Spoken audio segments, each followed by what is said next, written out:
Bom, nesse momento da apresentação, o que eu quero trazer para vocês é dizer um pouco brevemente sobre as raízes dessa dicotomia, dessa distinção estrita entre humanos e animais. A busca por esses critérios, né, que visam a distanciar a humanidade de animalidade, como a gente falou, é uma constante nos estudos filosóficos, sejam eles antigos, modernos ou mesmo contemporâneos. E frequentemente o que nós temos de critérios são critérios como a posse de um self, de uma mente ou de uma alma, como elementos distintivos e capazes de postular essa ruptura essencial entre humanos como agentes morais e seres animais como coisas. Os animais, eles eram um critério para a descoberta do que seria a natureza humana. A natureza humana, em sua maior parte, seria considerada aquilo que não é animal, ou ao menos não somente o que é animal.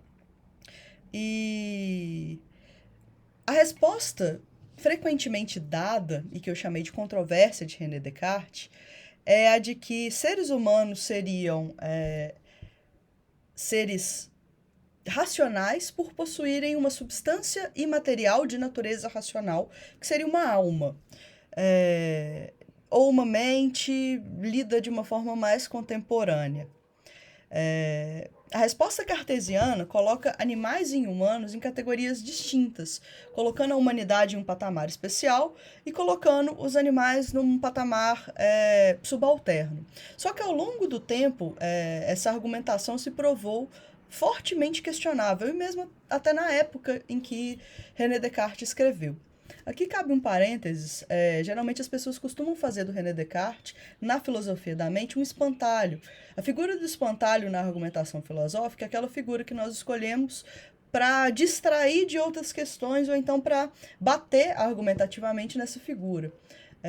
Eu discordo muito dessa colocação do Descartes nessa posição. Descartes é um filósofo extremamente rico e interessante para a filosofia como um todo, mas ele é tido como um dos responsáveis por essa cisão gigantesca entre humanos e animais.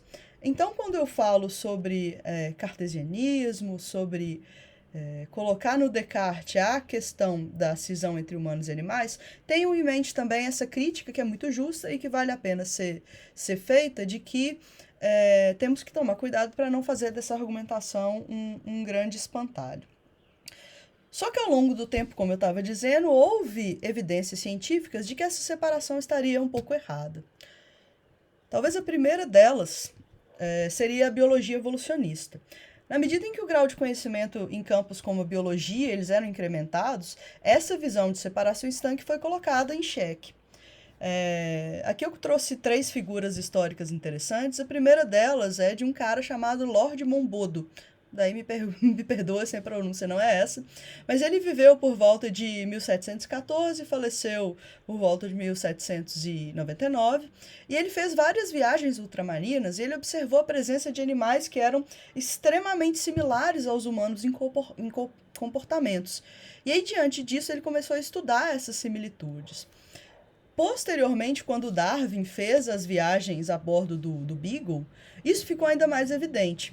E aqui a gente está falando de umas figuras mais icônicas da ciência, e por mais que a ciência não seja uma obra de pessoas pontuais, ela seja muito mais um contínuo, é importante falar da teoria da evolução, porque ainda que as raízes dessa teoria remontem, por exemplo, à Revolução Científica do século XVIII, geologia, descoberta de fósseis, até o século XIX havia uma grande premissa compartilhada, que é de que o universo tinha sido criado de uma forma divina e sábia.